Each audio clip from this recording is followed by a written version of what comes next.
Well, today we're at North Fremantle Station and it's Tuesday the 27th of January 2026. And what we're going to do is we're going to ride through the Fremantle Traffic Bridge project, and we're going to have a look at the information that the project or Main Roads is providing to cyclists, because Main Roads has been putting out pamphlets and putting stuff on their website telling people to walk or cycle around the area to reduce traffic congestion, because the changes they've had to make to the roads here have certainly increased congestion quite badly. So we're going to look at how well they've planned ahead. Now, the first thing to notice, along this section of road here, there are bike symbols on the ground, pavement markings, along with some information about what we're heading towards. And this way, well, it says this way Fremantle and the other way Perth. This is the only place you'll see pavement markings like that throughout this entire project area. I would have thought one of the tools that Main Roads could have used, and when I say Main Roads I mean the Alliance, the traffic controllers, whoever, that's just a catch-all term for the people running this thing.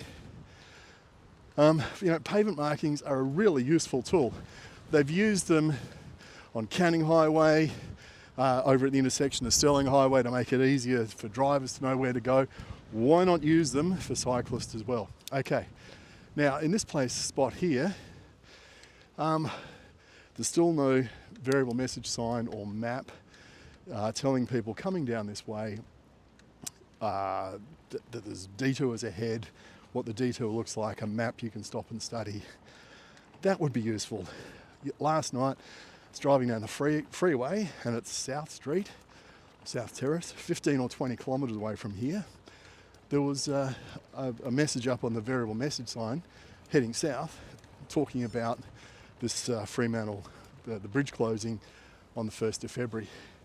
If they can put signage up 20 kilometres away, and back Victoria Street, and then at the Dingo Flour Mill, and then just across here as well, near the bottle shop, they could certainly put a variable message sign back there. All right, about a year ago, on that pole there used to be a map, and it was upside down and and all the rest of it, but at least there was a map there showing where to go. Wasn't perfect by any stretch of the imagination, but you know what? A upside down map that you have to rotate in your head to figure out what's going on is better than no map whatsoever. All right, now along here we still have these yellow pavement markings, because this, for years, probably decades, has been a cycling route through to the traffic bridge. Now this was shut off a year or two ago. The project took over all that area over there behind the Swan Hotel. And in doing so, they chopped off the shared path, which used to be on the other side of Tyburn Road. That's why these symbols are still here. Right. The left turn signal sign that was there is now missing, and there was a corresponding one there to tell you to turn right going the other direction. That's missing. The maps across the road have disappeared. On the fence over there, they used to have some maps and signage. Also gone. I don't know whether any of this stuff is still on the traffic management plan or whether they amended it and removed it, who knows. Okay, this is still a blind corner that they've done absolutely nothing about. Behind where this walk-in barber sign is, there used to be a right turn sign just here. That's gone missing. They've still done nothing about making that slip lane crossing a bit safer. It's been a year. Now, at least on the other side of the road here, I can see the detour map on a bit of temporary fencing. That at one point had just disappeared into that tree. The tree had just grown up around it and almost completely swallowed it, which made it a little bit useless. But at least at some point, I think they pulled the sign out, or they pulled the fence out so it's visible. That said, there used to be a turn left for pedestrian sign over there. That's gone missing. So what are we missing so far? One map and 4 signs. So it's not bad going. We've only gone a couple of 100 metres, and already they're information and communications plan is falling apart. That said, there's a huge number of orange poles over there to show drivers where to go. There's a chevron sign. There's all sorts of good stuff to make sure drivers aren't screwing things up. And that's all new. But where's the stuff for cyclists? Okay. Now, I'm not going to bother going down there to the bridge and checking that out. That's just a bit of a shambles. I'm just trying to remember if across at that cut through in the island there, on the other side, whether there used to be a turn right sign there to send you across the footpath, pedestrian crossing. I can't remember. I'll have to go back and check an old video. So are we missing 4 signs or are we missing 5? Oh, those cars are running the red light. It's pretty late. Okay, we go around the corner here and yes, there's a pedestrian sign, there's a bit of temporary fencing and there's a map. All right, that's the first bit that's been complete. Now, this is a blind corner and it's a real problem because you've got cars that come zooming out from the right because they either want to get into that slip lane there where that little white car is, or they want to turn left and go back up Typen Road. But all that shrubbery there completely blocks the view of cyclists coming this way, so drivers can't see you approaching. And obviously we can't see cars coming out. And in the mornings, when it's really busy, you just have lots of drivers coming out and they're looking that way with their heads just turned like this to the right, and they're not looking at me coming from this direction. So this has been a long-standing hazard. They've done nothing about it. To cap it off, there used to be some wayfinding signage on this big island in the middle here. And that got blown over in a storm maybe 6 months ago, and it wasn't the only signage that got blown over. There was a real estate sign around the corner that got flattened, and it lay on its face for maybe 2 weeks, then disappeared, like Kaiser Soze, like a puff of smoke in the wind or something. Don't know what happened to that. Okay, on our left we've got a pedestrian sign. Yes, that's correct. That's always been there, so that's nice. Now on our right, I'm just going to do a U-ey so I can show you. There's a triangular section of temporary fencing there. There used to be a map on that. Obviously the fencing's still there, but the map has disappeared. So what are we down? 2 maps and 5 or 6 signs. All right. I think they trimmed the branches back here the other day, which is good. When I came around here about a week ago, I was smacking my head on my helmet on those. Still haven't removed these bollards. I mean, they're a clear hazard. They should go. If they need to have bollards around here to stop people driving down to the river, they could move them down to just beyond this Y intersection here. Okay, now I came through a day or 2 ago and the left turn sign here was flat on its face or on its back, and guess what? It's still lying on the ground. So what does that tell me? No daily inspections of the signage are taking place. So what I'm doing now is essentially a daily inspection, and we are 9 minutes into it, including, the little stops I've made. Doesn't take very long if you're doing it by bike, but clearly it's not happening. Okay, now up here on my right, there's another section of temporary fencing lurking under the tree here.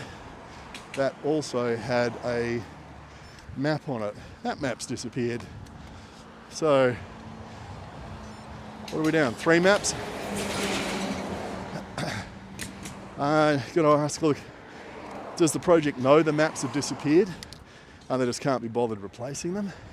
Or have they got no idea because they're not doing inspections like they should be doing? And that stuff disappeared some time ago.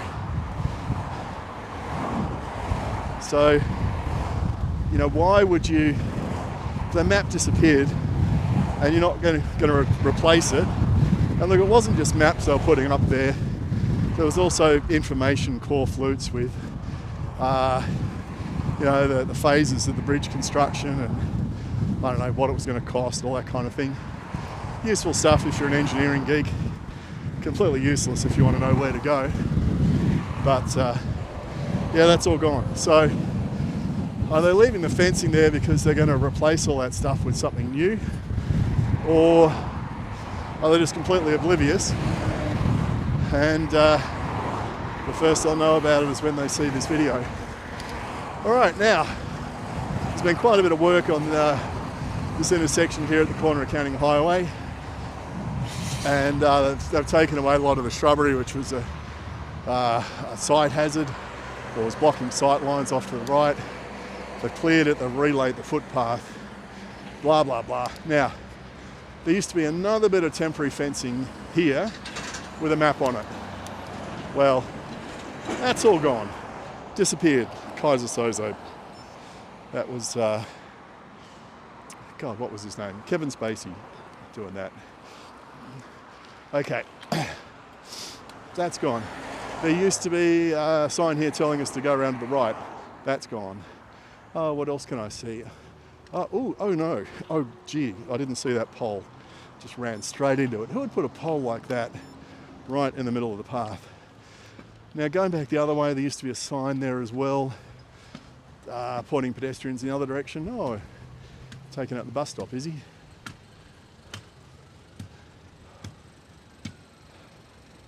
Are you taking out the bus stop?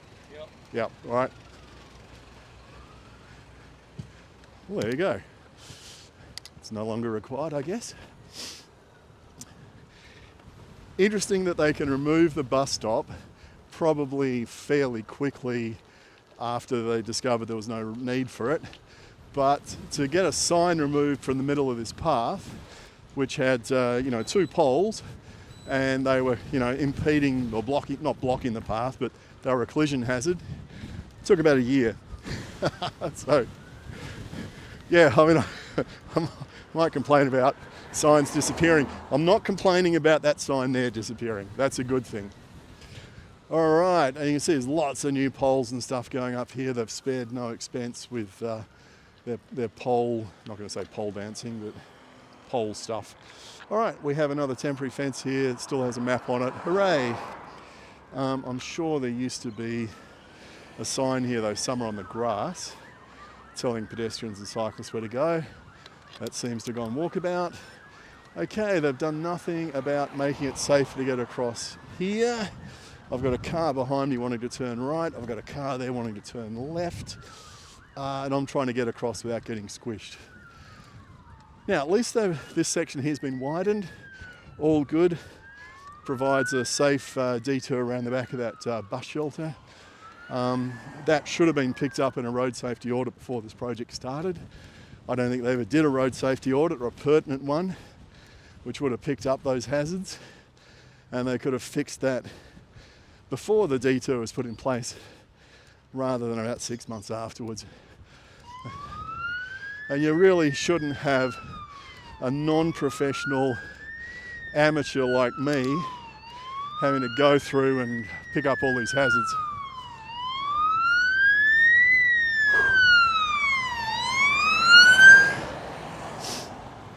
Look, they haven't widened the path here. Let me just stop and measure it. I have a tape measure in the back here because I measured the gap in that pole the other day. Let's see how wide this path is. Now, for a shared path, it should be a minimum 2.5 metres.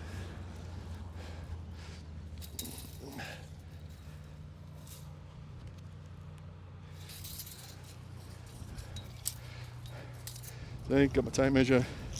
There's 1.5 metres. So, they're only missing 1 metre of concrete. It's not too bad.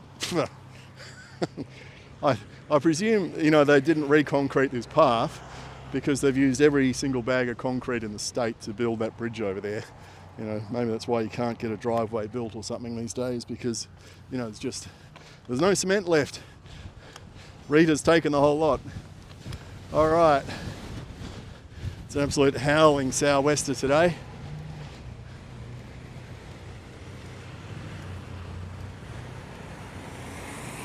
Has anything changed here? Look, at least they've, what have they used? A little bit of fencing wire. So when I came through the other day, that map had just completely blown over the back of that temporary fencing, and they've just, not even a cable tie, they've used like a bit of leftover wire from goodness knows what to tie the bottom thing on. Oh, well, seems to work. Now at least the pedestrian turn right sign here is still in place, as well as the one pointing in the other direction. That's good. Now, see, this is a case of disastrous information management. That bloke over there on the bike, he dropped off the curb, off the footpath over there, and he was riding somewhere where he shouldn't have been. That footpath over there finishes, well, it's blocked off by a fence. But the wayfinding signage is so bad that people like him obviously don't realise you shouldn't be riding up that way, because the signage is super confusing, and you see people doing that all the time. And then they have to drop over the curb onto the road and figure out where they're going next. Okay, we've got the first combination pedestrian and cyclist sign with a right arrow. That's nice, pointing us in the correct direction. That's good. And signage over the other side looks fine as well. Now, over the other side of the road, you can probably see a sign on the left-hand pole that's got its back to us. It's one of these core flute things. It's held on with a pair of cable ties. Now, when I came through here yesterday, instead of being face on to me, telling me to go straight ahead, it was actually edge on. Now, whether some muppet came along and just twisted around, or whether the wind caught it and turned it, I don't know. But obviously that kind of thing was not picked up in the signage inspections, and I turned it around myself. Now, the other thing I'm just noticing is, over to my right, on the other side of the intersection here, let me just get over here, there's a pedestrian and bike signal on pole number, I can't see a number on it, okay. But there's like 1 pole, 2 pole, 3 pole, 4 pole, we're looking at pole number 3. That pedestrian bike signal is currently pointed over there at the Maritime Services Tower. It should be pointing at me. Now, I noticed that a couple of weeks ago, and it's still like that. It might have been clipped by a bus or a truck or something going around the corner, and just bent it sideways, or some goose has come along and decided to swing on it and push it over. Now, again, if you're paying attention, doing a proper daily audit of all this stuff, you'd think you'd pick that up, because one of the things you'd do is you'd go across the road there, up past the bus shelter, and check all the signage up there. Well, pretty clearly that's not happening. So I'm going to report that to Main Roads, but really the people in charge of the traffic management around here should have picked that up in a daily inspection. And like I said, it's been like that for weeks. Now, they might turn around and say, well, it's not on our plan, so therefore we don't check for it. It's like, well, if you're doing an inspection by foot and you need to cross this road, well, obviously you're going to do what I'm doing, and you're going to wait for the little green man. Now, if you wanting to cross over there, and no little green man appears, you'd go, oh, I can hear this thing going, dot, dot, dot, dot, dot, dot, dot. Where's the signal? Oh, it's facing the wrong way. Am I responsible for that? No. Am I going to be a good human and report it? Yes. Just dumbfounded. Okay, I'm not going to bother checking anything else. I think we've got a pretty good idea here of just how catastrophically bad things are. I am going to go and drown my sorrows with a coffee.